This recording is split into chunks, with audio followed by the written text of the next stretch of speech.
ਹਾਜ਼ਰ ਹੀ ਹੈ ਜੀ। ਮੈਂ ਹਾਂ ਤੁਹਾਡੇ ਨਾਲ ਰਮਨਦੀਪ ਕੌਰ ਤੇ ਜੇਕੇ ਚੈਨਲ ਦੇ ਮਾਧਿਅਮ ਦੇ ਰਾਹੀਂ ਤੁਸੀਂ ਜੁੜ ਚੁੱਕੇ ਹੋ ਸਾਡੇ ਤੱਕ ਤੇ ਰੋਜ਼ ਦੀ ਤਰ੍ਹਾਂ ਇੱਕ ਖਾਸ ਮਹਿਮਾਨ ਦੇ ਨਾਲ ਤੁਹਾਡੀ ਮੁਲਾਕਾਤ ਕਰਾਉਂਦੇ ਆ ਔਰ ਉਸ ਖਾਸ ਮਹਿਮਾਨ ਤੋਂ ਕਾਫੀ ਖਾਸ ਗੱਲਾਂ ਵੀ ਤੁਹਾਡੇ ਨਾਲ ਜਿਹੜੀਆਂ ਸਾਂਝੀਆਂ ਕਰਦੇ ਨਾ।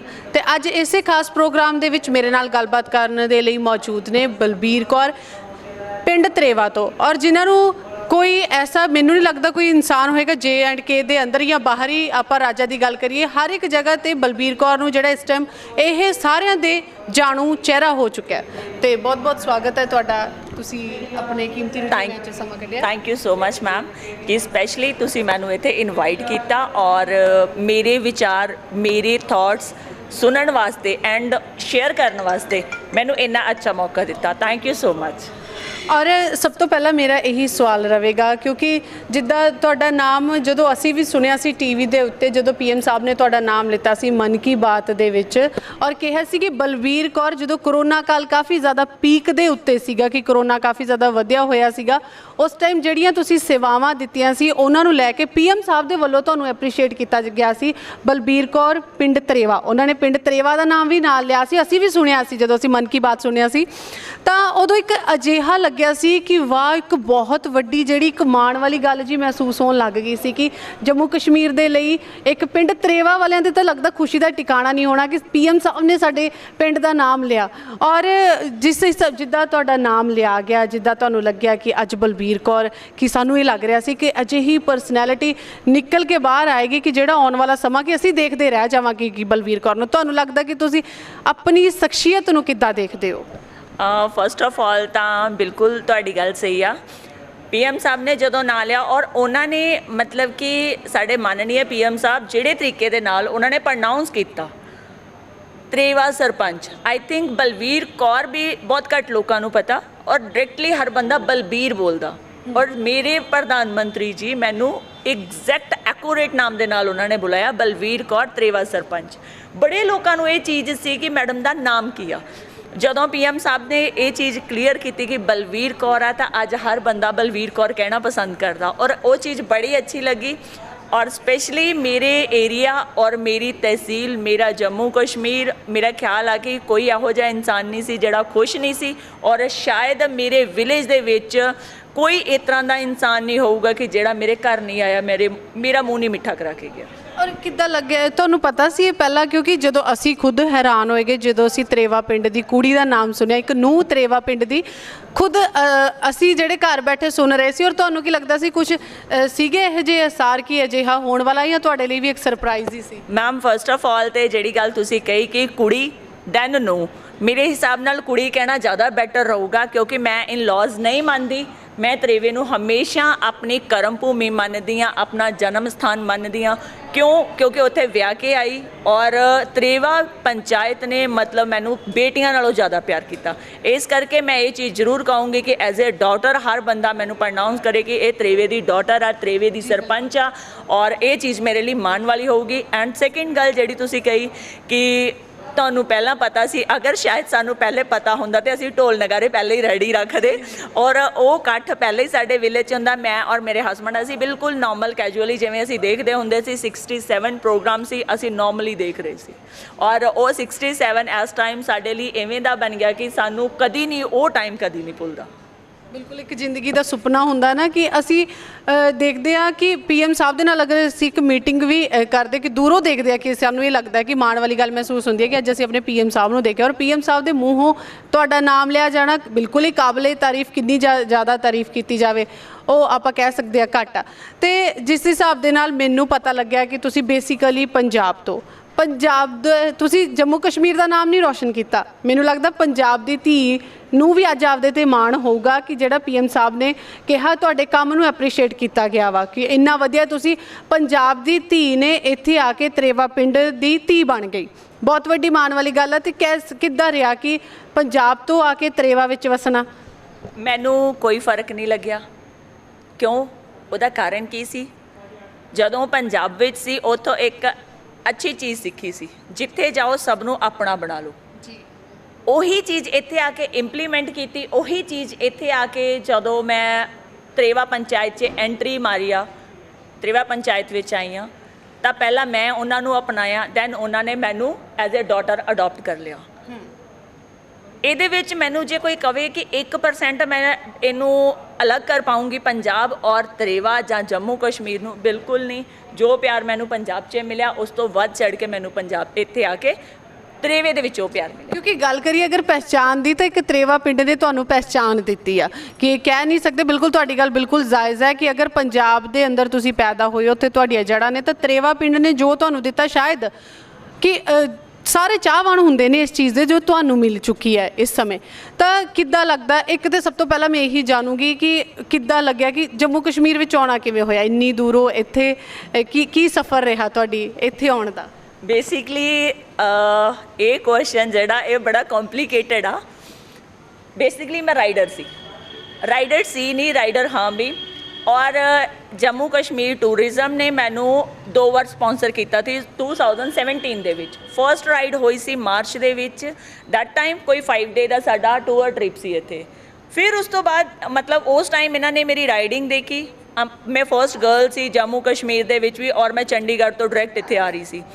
ਐਂਡ ਸੈਕਿੰਡ ਜੋ ਸੈਪਟੈਂਬਰ ਵਿੱਚ ਰਾਈਡ ਹੋਈ ਉਹ ਸਾਡੀ ਸੀ 8 ਦਿਨ ਦਾ ਸਾਡਾ ਸਫ਼ਰ ਸੀ। ਉਸ ਰਾਈਡ ਦੇ ਵਿੱਚ ਮੇਰੇ ਹਸਬੈਂਡ ਵੀ ਰਾਈਡਰ ਨੇ।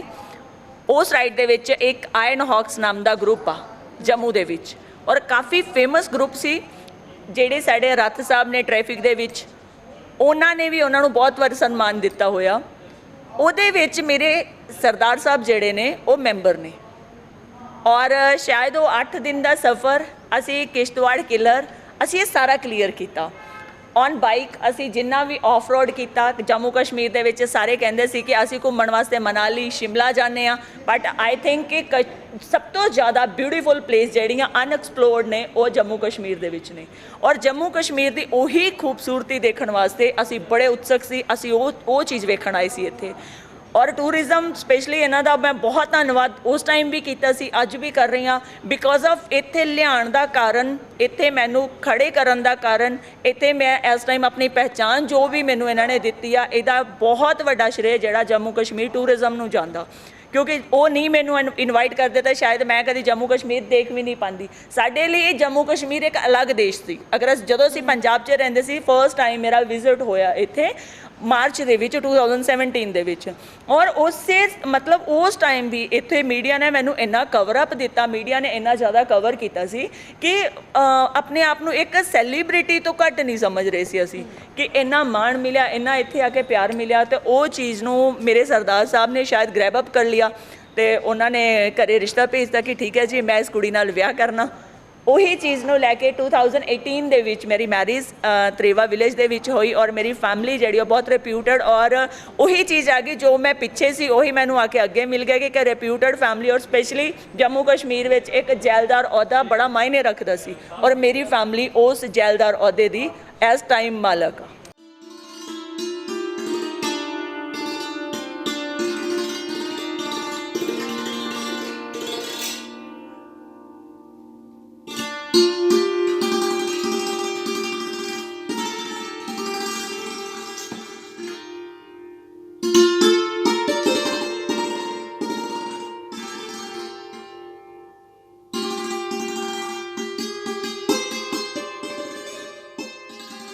ਜਿੱਦਾਂ ਤੁਸੀਂ ਕਿਹਾ ਕਿ ਤੁਹਾਡੇ ਹਸਬੈਂਡ ਨੇ ਰਿਸ਼ਤਾ ਭੇਜ ਦਿੱਤਾ, ਪਹਿਚਾਣ ਲਿਆ। ਗੱਲ ਕੀਤੀ ਜਾਵੇ ਕਿ ਤੁਹਾਡੇ ਹਸਬੈਂਡ ਨੇ ਨਾ ਹੀਰੇ ਦੀ ਪਹਿਚਾਣ ਕਰ ਲਈ, ਔਰ ਉਸ ਦੇ ਬਾਅਦ ਉਹ ਹੀਰਾ ਆਪੇ ਲੈ ਲਿਆ ਉਹਨਾਂ ਨੇ। ਕਿ ਕਹਿੰਦੇ ਨੇ ਜੌਹਰੀ ਪਹਿਚਾਣ ਕਰ ਸਕਦਾ ਹੈ ਹੀਰੇ ਦੀ, ਕਿ ਵਾਕਈ ਇਹ ਕੁੜੀ ਹੈ ਜਿਹੜੀ ਇਹ ਮੇਰੇ ਘਰ ਦੇ ਲਈ ਹੀਰਾ ਸਾਬਿਤ ਜਿਹੜੀ ਹੋ ਸਕਦੀ। ਔਰ ਤੁਸੀਂ ਹੋ ਵੀ ਗਏ ਹੋ। ਜਿਹੜੀ ਗੱਲ ਕੀਤੀ ਜਾਵੇ ਤਾਂ ਪੋਲੀਟਿਕਸ ਦੇ ਅੰਦਰ ਤੁਸੀਂ ਤੇ ਰਾਈਡਰ ਸੀਗੇ, ਤੇ ਰਾਈਡਰ ਦਾ ਇੱਕ ਪੋਲੀਟਿਕਸ ਦੇ ਅੰਦਰ ਆਉਣਾ, ਔਰ ਉਹ ਵੀ ਇੰਨੀ ਜਲਦੀ ਕਿ 1 ਸਾਲ ਦੇ ਅੰਦਰ 10 ਮਹੀਨੇ ਦੀ, ਅਗਰ ਜਿੱਦਾਂ ਤੁਸੀਂ ਦੱਸਿਆ ਕਿ 10 ਕੁ ਮਹੀਨੇ ਲੱਗੇ, 10 ਮਹੀਨਿਆਂ ਦੇ ਅੰਦਰ ਤੁਸੀਂ ਕਿਆ ਮਤਲਬ ਕੀ ਕੁਝ ਹਾਸਿਲ ਕਰ ਲਿਆ? ਬਿਲਕੁਲ ਮੈਮ। ਇੱਕ ਚੀਜ਼ ਰਮਨ ਜੀ, ਮੈਂ ਜਿਹੜੀ ਚੀਜ਼ ਤੁਹਾਡੇ ਨਾਲ ਸ਼ੇਅਰ ਕਰਨਾ ਚਾਹੂੰਗੀ, ਜਦੋਂ ਮੈਂ ਇਸ ਜਗ੍ਹਾ ਤਰੇਵਾ ਪੰਚਾਇਤ ਦੇ ਵਿੱਚ ਆਈ, ਇੱਕ ਚੀਜ਼ ਹੁੰਦੀ ਆ ਫੈਮਿਲੀ ਦੀ ਵੀ, ਉਹਨਾਂ ਦੀ ਰੈਪੂਟੇਸ਼ਨ ਇੰਨੀ ਅੱਛੀ ਸੀ ਕਿ ਮੈਨੂੰ ਪਹਿਚਾਣ ਬਣਾਉਣ ਦੀ ਲੋੜ ਨਹੀਂ ਪਈ। ਉਹ ਮੈਂ ਬੋਲਦੀ ਹਾਂ ਕਿ ਮੇਰਾ ਬਰਥ ਹੋਇਆ ਸੀ 8 ਜਨ 2018 ਦੇ ਵਿੱਚ ਤਰੇਵਾ ਦੇ ਵਿੱਚ, ਔਰ ਉਹ ਮੈਨੂੰ ਬਾਏ ਬਰਥ ਉਹ ਚੀਜ਼ ਮਿਲੀ ਆ। ਜਿਹੜੀ ਚੀਜ਼ ਬਾਏ ਬਰਥ ਮਿਲੀ ਹੋਵੇ ਉਹਨੂੰ ਅਸੀਂ ਕਮਾ ਕਿਵੇਂ ਸਕਦੇ ਹਾਂ? ਅਜੇ ਤਾਂ ਮੈਂ ਬੋਲੂੰਗੀ 0.1% ਵੀ ਕੰਮ ਨਹੀਂ ਕੀਤਾ, ਕੁਛ ਨਹੀਂ ਕੀਤਾ। ਅਜੇ ਸਿਰਫ ਮੈਂ ਆਪਣੇ ਬਜ਼ੁਰਗਾਂ ਦਾ ਜਿਹੜਾ ਆਸ਼ੀਰਵਾਦ ਆ ਉਹੀ ਖਾ ਰਹੀ ਹਾਂ। ਤੇ ਕੀ ਕੰਮ ਮਤਲਬ ਜਿਸ ਹਿਸਾਬ ਦੇ ਨਾਲ ਤੁਸੀਂ ਜਦੋਂ ਸਰਪੰਚ ਬਣੇ ਹੋ ਤੇ ਕਿਹੜੇ ਕੰਮ ਤੁਸੀਂ ਜਿਹੜੇ ਚੇਂਜਸ ਲੈ ਕੇ ਆਏ ਹੋ ਹੁਣ ਤੱਕ, ਕੀ ਚੇਂਜਸ ਤੁਹਾਡੇ ਇਹ ਕੰਮ ਦੇ ਦੌਰਾਨ ਆ ਚੁੱਕੇ ਨੇ? ਸਭ ਤੋਂ ਵੱਡਾ ਚੇਂਜ ਜਿਹੜਾ ਸੀ ਮੇਰੇ ਏਰੀਏ ਦੇ ਵਿੱਚ, ਜਿਵੇਂ ਤੁਹਾਨੂੰ ਸਾਰਿਆਂ ਨੂੰ ਪਤਾ ਕਿ ਅਸੀਂ ਬਿਲਕੁਲ ਐਕਸਟ੍ਰੀਮ ਬਾਰਡਰ ਤੇ ਰਹਿ ਰਹੇ ਹਾਂ, ਔਰ ਬਾਰਡਰ ਵਿਲੇਜ ਐਵੇਂ ਦੇ ਵਿਲੇਜ ਹੁੰਦੇ ਆ ਕਿ ਅਸੀਂ ਲੋਕ ਐਕਸਪੈਕਟ ਨਹੀਂ ਕਰ ਸਕਦੇ ਉੱਥੇ ਰਹਿਣਾ। ਇੱਕ ਚੰਡੀਗੜ੍ਹ ਸਿਟੀ, ਇੱਕ ਪੰਜਾਬ, ਇੱਕ ਜੰਮੂ, ਇਹਨਾਂ ਤਿੰਨਾਂ ਨੂੰ ਅਗਰ ਮੈਂ ਮਰਜ ਕਰਕੇ ਦੇਖਾਂ ਤਾਂ ਮੈਨੂੰ ਲੱਗਦਾ ਕਿ ਇੱਕ ਵਿਲੇਜ ਵਿੱਚ ਰਹਿਣਾ ਬੜਾ ਸੌਖਾ ਹੁੰਦਾ, ਬਟ ਇੱਕ ਬਾਰਡਰ ਵਿਲੇਜ 'ਤੇ ਰਹਿਣਾ ਬਹੁਤ ਔਖਾ ਹੁੰਦਾ, ਸਪੈਸ਼ਲੀ ਫॉर ਫੀਮੇਲ। ਕਿਉਂ? ਉੱਥੇ ਫੀਮੇਲ ਨੂੰ ਇੰਨਾ ਜ਼ਿਆਦਾ ਨਾ ਤਾਂ ਉਹ ਅਵੇਅਰ ਹੁੰਦੇ ਆ, ਨਾ ਉਹਨਾਂ ਕੋਲ ਕੋਈ ਫੈਸਿਲਿਟੀ ਹੁੰਦੀ ਆ, ਨਾ ਉਹ ਕੁਝ ਬੋਲ ਪਾਉਂਦੇ ਆ, ਨਾ ਉਹਨਾਂ ਨੂੰ ਬੋਲਣ ਦੇ ਅਧਿਕਾਰ ਹੁੰਦੇ ਆ। ਉਹ ਚੀਜ਼ਾਂ ਦਾ ਅੱਜ ਚੇਂਜ ਆ ਕਿ ਅੱਜ ਅਗਰ ਅਸੀਂ ਘਰੋਂ ਬਾਹਰ ਨਿਕਲਦੇ ਹਾਂ ਤਾਂ ਅੱਜ ਕੋਈ ਇਸ ਤਰ੍ਹਾਂ ਦਾ ਘਰ ਨਹੀਂ ਹੋਊਗਾ ਕਿ ਜਿਹੜਾ ਬੋਲੂਗਾ ਕਿ ਅਸੀਂ ਆਪਣੀ ਫੀਮੇਲ ਨੂੰ ਬਾਹਰ ਨਹੀਂ ਜਾਣ ਦੇਣਾ, ਅਸੀਂ ਆਪਣੀ ਬੇਟੀ ਨੂੰ ਪੜ੍ਹਨ ਨਹੀਂ ਦੇਣਾ, ਅਸੀਂ ਆਪਣੀ ਬੇਟੀ ਨੂੰ ਇਹ ਨਹੀਂ ਕਰਨ ਦੇਣਾ। ਮਤਲਬ ਹਰ ਬੰਦਾ ਉਹ ਸਪੋਰਟਿਵ ਬਣ ਗਿਆ। ਇਹ 3 ਸਾਲ ਦੇ ਵਿੱਚ ਰਮਨ ਜੀ, ਮੈਂ ਇਹ ਚੀਜ਼ ਤੁਹਾਨੂੰ ਜ਼ਰੂਰ ਦੱਸਣਾ ਚਾਹੂੰਗੀ, 2.5 ਸਾਲ ਹੋ ਚੱਲੇ ਮੇਰੇ ਕਾਰਜਕਾਲ ਸਰਪੰਚੀ ਦੇ ਨੂੰ। ਇਹ 2.5 ਸਾਲ ਦੇ ਵਿੱਚ ਐਵੇਂ ਦਾ ਸਿਸਟਮ, ਐਵੇਂ ਦਾ ਸਿਨੈਰੀਓ ਬਣ ਗਿਆ ਵਿਲੇਜ ਦੇ ਵਿੱਚ ਕਿ ਹਰ ਇੱਕ ਬੰਦਾ ਆਪਣੀ ਬੇਟੀ ਨੂੰ ਪੜ੍ਹਾਉਣਾ ਚਾਹੁੰਦਾ। ਬਹੁਤ ਸਾਰੀਆਂ ਮੇਰੀਆਂ ਬੇਟੀਆਂ ਇਸ ਟਾਈਮ ਆਰਮੀ 'ਚ, 2 ਮੇਰੇ ਵਿਲੇਜ ਦੇ ਇਸ ਟਾਈਮ ਬੱਚੇ JK ਜਿਹੜਾ ਸਾਡਾ ਇਹ JK ਬੈਂਕ ਦੇ ਟੈਸਟ ਹੋਏ ਉਹਦੇ ਵਿੱਚ 2 ਮੇਰੇ ਬੱਚੇ ਆਪਣੇ ਸਿਲੈਕਟ ਹੋਏ ਆ ਤਰੇਵਾ ਪੰਚਾਇਤ ਦੇ। ਤੇ ਮੇਰੇ ਲਈ ਕਿੰਨੇ ਮਾਣ ਦੀ ਗੱਲ ਆ ਕਿ ਮੇਰੇ ਬੱਚੇ ਜਿਹੜੇ ਆ ਉਹ ਕਾਪੀ ਕਰ ਰਹੇ ਆ, ਉਹ ਚੀਜ਼ਾਂ ਅਡਾਪਟ ਕਰ ਰਹੇ ਆ। ਔਰ ਬਹੁਤ ਸਾਰੇ ਬੱਚੇ, ਅਸੀਂ 75 ਈਅਰ ਸੈਲੀਬ੍ਰੇਸ਼ਨ ਕਰ ਰਹੇ ਸੀ ਤਰੇਵਾ ਪੰਚਾਇਤ ਦੇ ਵਿੱਚ। ਇੱਕ ਕੋਈ 7 ਸਾਲ ਦੀ ਬੇਟੀ, ਉਹਨੂੰ ਮੈਂ ਪੁੱਛਿਆ ਬੱਚੇ ਤੂੰ ਕੀ ਕਰਨਾ ਚਾਹੁੰਦੀ ਆ? ਮੇਰੇ ਲਈ ਉਹ ਮਾਣ ਦੀ ਗੱਲ, ਉਹ ਮੇਰੀ ਅਚੀਵਮੈਂਟ ਆ। ਉਹ ਬੱਚੇ ਨੇ ਮੈਨੂੰ ਇੱਕ ਆਨਸਰ ਦਿੱਤਾ, ਕਹਿੰਦੀ ਮੈਂ ਵੱਡੀ ਹੋ ਕੇ ਸਰਪੰਚ ਬਣਨਾ ਚਾਹੁੰਦੀ। ਕੋਈ ਬੱਚਾ ਕਹਿੰਦਾ ਮੈਂ ਡਾਕਟਰ ਬਣਨਾ ਚਾਹੁੰਦਾ, ਕੋਈ ਕਹਿੰਦਾ ਮੈਂ ਇੰਜੀਨੀਅਰ ਬਣਨਾ ਚਾਹੁੰਦਾ। ਮੇਰੇ ਕੋਲ ਅੱਜ ਵੀ ਉਹਦੀ ਵੀਡੀਓ ਆ।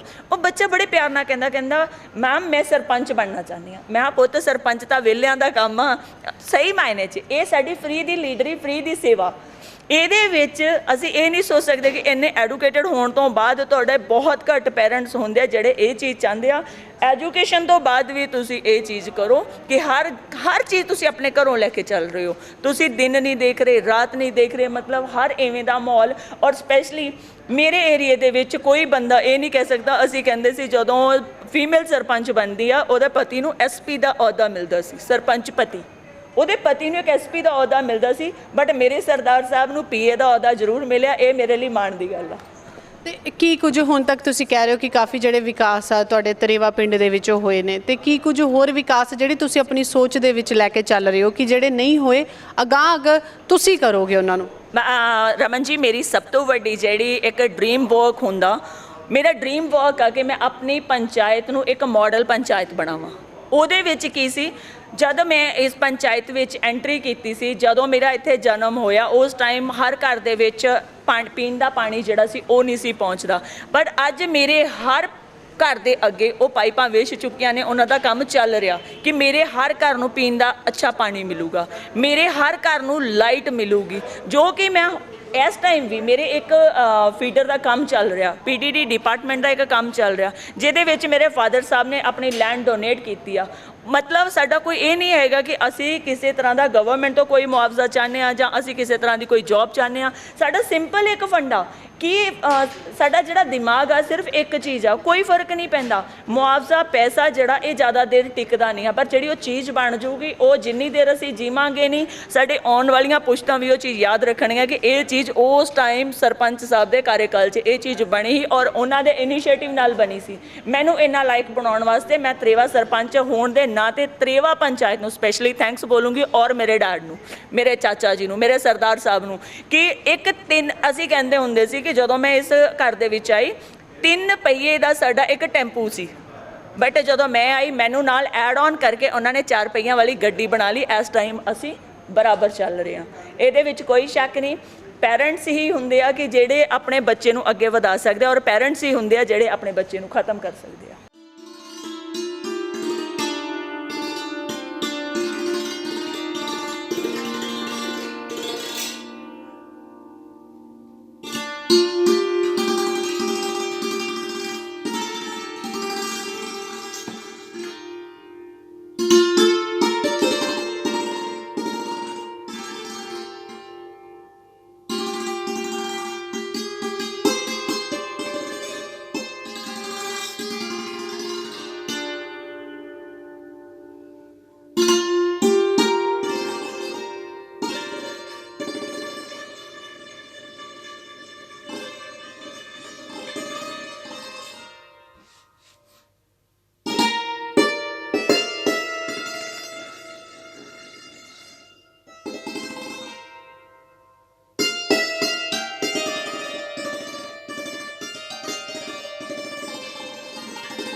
ਜੇਕਰ ਗੱਲ ਕੀਤੀ ਜਾਵੇ ਕਿ ਕੁੜੀਆਂ ਦਾ ਅਕਸਰ ਆਪਾਂ ਵੇਖਦੇ ਹਾਂ ਕਿ ਰਾਜਨੀਤੀ ਵਿੱਚ ਆਉਣਾ ਇੱਕ ਥੋੜਾ ਜਿਹਾ ਵੱਖਰਾ ਰੂਪ ਸਮਝ ਲਿਆ ਜਾਂਦਾ, ਕਿ ਤੁਹਾਡੀ ਸੋਚ ਦੇ ਹਿਸਾਬ ਨਾਲ ਲੱਗਦਾ ਕਿ ਕਿਤੇ ਨਾ ਕਿਤੇ ਕੰਪਲਿਕੇਸ਼ਨਸ ਆਉਂਦੀਆਂ, ਕਿਤੇ ਨਾ ਕਿਤੇ ਲੱਗਦਾ ਕਿ ਲੈਕ ਕਰ ਜਾਂਦਾ, ਕੋਈ ਮਾਹੌਲ ਵੀ ਕਹਿ ਸਕਦੇ ਜਿਵੇਂ ਤੁਸੀਂ ਕਿਹਾ ਕਿ ਸੋਚ ਕਿਤੇ ਨਾ ਕਿਤੇ ਸੋੜੀ ਸੋਚ ਕਿਤੇ ਜੰਮ ਕੇ ਬੈਠੀ ਹੋਈ ਹੈ। ਇੱਕ ਚੀਜ਼ ਮੈਂ ਬਿਲਕੁਲ ਤੁਹਾਨੂੰ ਇਹ ਚੀਜ਼ ਕਹਿਣਾ ਚਾਹੂੰਗੀ, ਜਿਵੇਂ ਤੁਸੀਂ ਇੱਕ ਚੀਜ਼ ਨੋਟ ਕੀਤੀ, ਸ਼ਾਇਦ ਤੁਸੀਂ ਨੋਟ ਕੀਤੀ ਨਹੀਂ ਕੀਤੀ, ਬਟ ਮੈਂ ਤੁਹਾਨੂੰ ਇੱਕ ਚੀਜ਼ ਜ਼ਰੂਰ ਹਾਈਲਾਈਟ ਕਰਨਾ ਚਾਹੂੰਗੀ ਕਿ ਜਦੋਂ ਮਾਨਨੀय PM ਸਾਹਿਬ ਨੇ ਇੱਕ ਫੀਮੇਲ ਨੂੰ ਸਨਮਾਨ ਦਿੱਤਾ, ਇੱਕ ਫੀਮੇਲ ਦਾ ਨਾਮ ਲਿਆ, ਮੇਰੀ ਲੋਕਲ ਲੀਡਰਸ਼ਿਪ ਨੂੰ ਇੰਨੀ ਜ਼ਿਆਦਾ ਤਕਲੀਫ ਹੋਈ। ਉਹਨਾਂ ਨੇ ਮੈਨੂੰ ਐਪਰੀਸ਼ੀਏਟ ਕਰਨ ਦੀ ਬਜਾਏ ਉਹਨਾਂ ਨੇ ਇੱਕ ਚੀਜ਼ ਕਰਤੀ ਕਿ ਕਿਸੇ ਤਰੀਕੇ ਨਾਲ ਇਸ ਚੀਜ਼ ਨੂੰ ਕਵਰ ਅਪ ਕੀਤਾ ਜਾਵੇ, ਕਿਤੇ ਕੱਲ ਨੂੰ ਇਹ ਸਾਡੀ ਲੀਡਰੀ ਨੂੰ ਲੈ ਕੇ ਨਾ ਬੈਠ ਜੇ। ਬਟ ਉਹਨਾਂ ਨੂੰ ਇਹ ਚੀਜ਼ ਸਮਝ ਨਹੀਂ ਆਈ, ਸਾਡੀ ਕੋਈ ਧੀ, ਸਾਡੀ ਕੋਈ ਬੱਚੀ ਅੱਗੇ ਆਈ ਆ, ਇਹਦੇ ਸਿਰ ਤੇ ਹੱਥ ਰੱਖੀਏ।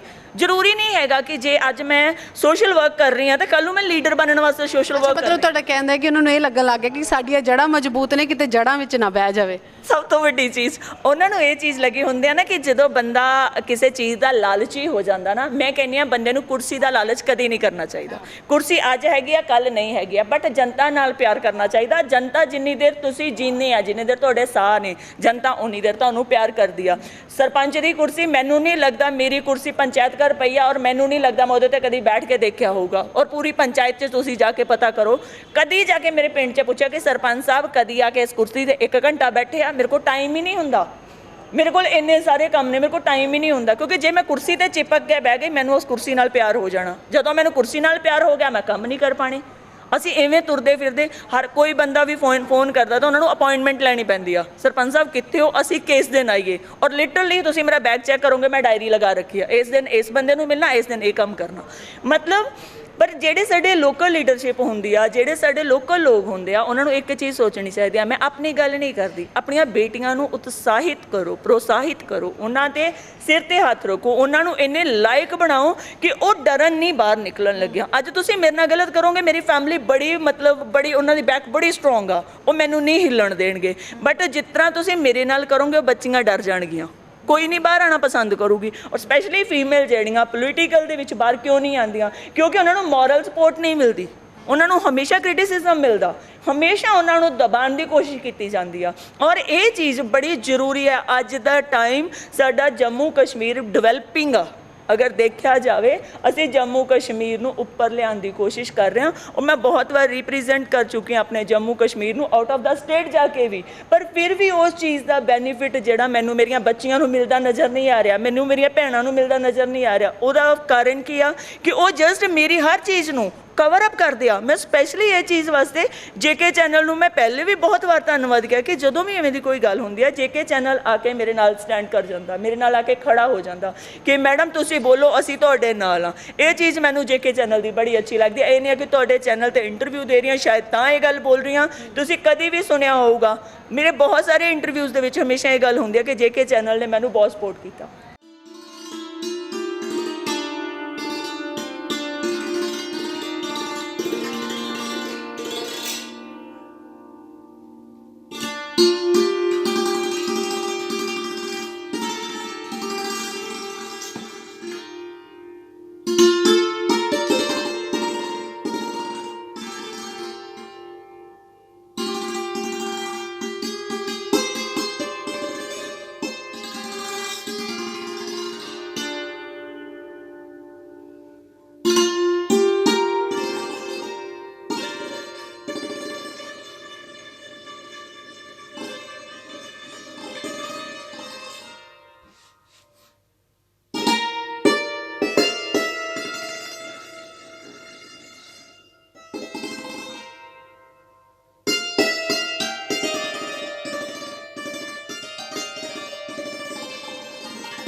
ਤੇ ਅਗਰ ਗੱਲ ਕੀਤੀ ਜਾਵੇ ਕਿ ਤੁਸੀਂ ਪਹਿਲਾਂ ਜਦੋਂ ਸਰਪੰਚੀ ਦੀ ਚੋਣ ਲੜੀ ਸੀ ਤਾਂ ਤੁਸੀਂ ਇੱਕ ਆਜ਼ਾਦ ਉਮੀਦਵਾਰ ਸੀਗੇ।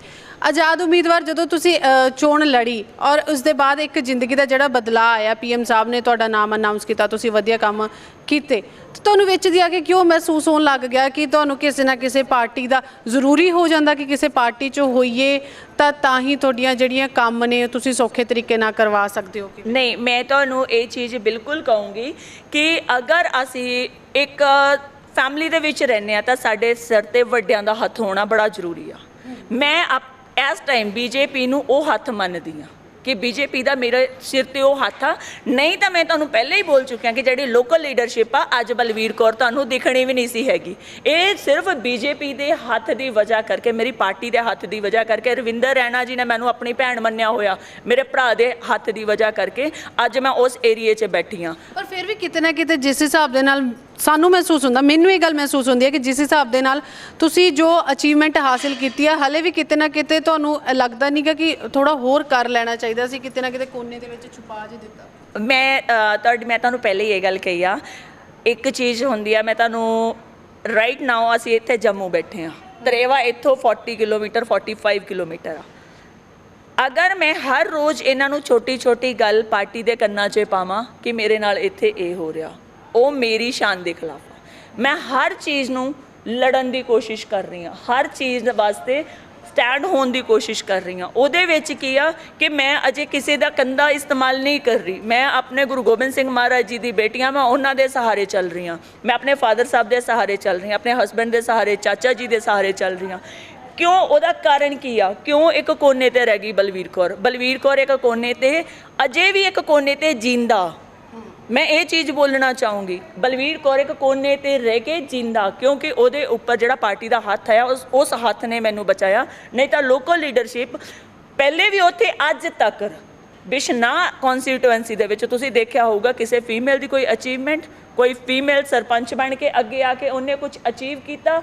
ਮਤਲਬ ਫੀਮੇਲਸ ਨੂੰ ਬੋਲਣ, ਬਾਰਡਰ ਤੇ ਫੀਮੇਲ ਨੂੰ ਬੋਲਣ ਦੀ ਪਰਮਿਸ਼ਨ ਨਹੀਂ ਮਿਲਦੀ। ਬਲਵੀਰ ਕੌਰ ਹਊਆ ਕਿਉਂ ਬਣ ਗਈ ਉਹਨਾਂ ਵਾਸਤੇ? ਬਲਵੀਰ ਕੌਰ ਡਰ ਦਾ ਮੁੱਦਾ ਕਿਉਂ ਬਣ ਗਈ ਉਹਨਾਂ ਵਾਸਤੇ? ਕਿਉਂਕਿ ਉਹਨਾਂ ਨੂੰ ਇਹ ਲੱਗਣ ਲੱਗ ਗਿਆ ਕਿ ਸ਼ਾਇਦ ਸਾਡੀ ਕੁਰਸੀ ਖਿੱਚ ਕੇ ਬਲਵੀਰ ਕੌਰ ਉੱਪਰ ਨਹੀਂ ਬੈਠ ਜੇ। ਪਰ ਉਹਨਾਂ ਨੂੰ ਇਹ ਨਹੀਂ ਚੀਜ਼ ਸਮਝ ਆਈ ਕਿ ਬਲਵੀਰ ਕੌਰ ਬਹੁਤ ਬੇਟੀਆਂ ਦੀ ਆਸ ਆ, ਬਹੁਤ ਭੈਣਾਂ ਦੀ ਸ਼ਾਨ ਆ। ਇਸ ਸ਼ਾਨ ਨੂੰ ਬਰਕਰਾਰ ਕਰਨਾ, ਗੁਰੂ ਨਾਨਕ ਦੇਵ ਜੀ ਕਹਿੰਦੇ ਸੀ, ਸੋ ਕੋ ਮੰਦਾ ਆਖੀਏ ਜਿਨ ਜੰਮੇ ਰਾਜਾਨ। ਜੇ ਅਸੀਂ ਉਸ ਚੀਜ਼ ਦੀ ਇੱਜ਼ਤ ਨਹੀਂ ਕਰ ਸਕਦੇ, ਸਾਨੂੰ ਲੀਡਰ ਕਹਾਉਣ ਦਾ ਲਾਇਕ ਨਹੀਂ, ਅਸੀਂ ਇਨਸਾਨ ਕਹਾਉਣ ਦੇ ਲਾਇਕ ਨਹੀਂ। ਬਿਲਕੁਲ, ਬਹੁਤ ਬਹੁਤ ਧੰਨਵਾਦ ਤੁਹਾਡਾ। ਤੁਸੀਂ ਬਹੁਤ ਹੀ ਸੋਹਣੀਆਂ ਗੱਲਾਂ ਜਿਹੜੀਆਂ ਸਾਡੇ ਨਾਲ ਸਾਂਝੀਆਂ ਕੀਤੀਆਂ ਨੇ ਔਰ ਇਹ ਅਸੀਂ ਦੱਸਣ ਦੀ ਕੋਸ਼ਿਸ਼ ਕੀਤੀ ਹੈ ਕਿ ਬਲਬੀਰ ਕੌਰ ਹੈ ਜਿਹੜੀ ਅੱਜ ਵੀ ਓਨਾ ਹੀ ਦਮਦਾਰ, ਓਨੀ ਹੀ ਨਿਡਰਤਾ ਤੇ ਓਨੇ ਹੀ ਜਜ਼ਬਾਤਾਂ ਦੇ ਨਾਲ ਕੰਮ ਕਰਨ ਨੂੰ ਤਿਆਰ ਖੜੀ ਹੈ। ਔਰ ਇਹਨਾਂ ਦੇ ਕਹਿਣ ਦੇ ਮੁਤਾਬਿਕ ਇਹ ਹੈ ਕਿ ਆਉਣ ਵਾਲਾ ਜਿਹੜਾ ਸਮਾਂ ਵਾ ਉਹ ਦੱਸੇਗਾ ਕਿ ਬਲਬੀਰ ਕੌਰ ਕਿੱਥੇ ਹੈ ਤੇ ਬਲਬੀਰ ਕੌਰ ਕਿੱਥੇ ਸੀ ਤੇ ਅੱਜ ਬਲਬੀਰ ਕੌਰ ਕਿਸ ਤਰ੍ਹਾਂ ਕੰਮ ਕਰ ਰਹੀ ਹੈ। ਤਾਂ ਇਹ ਸਨ ਮੇਰੇ ਨਾਲ ਗੱਲਬਾਤ ਕਰਨ ਦੇ ਲਈ ਬਲਬੀਰ ਕੌਰ। ਤੇ ਹੁਣ ਵੇਲਾ ਹੋ ਗਿਆ ਤੁਹਾਡੇ ਤੋਂ ਇਜਾਜ਼ਤ ਲੈਣ ਦਾ, ਤੇ ਫਿਰ ਇੱਕ ਨਵੇਂ ਮਹਿਮਾਨ ਦੇ ਨਾਲ, ਨਵੇਂ ਵਿਸ਼ੇ ਦੇ ਨਾਲ ਤੁਹਾਡੇ ਰੂਬਰੂ ਹੋਵਾਂਗੇ। ਉਦੋਂ ਤੱਕ ਮੈਨੂੰ ਦਿਓ ਇਜਾਜ਼ਤ। ਸਤਿ ਸ਼੍ਰੀ ਅਕਾਲ।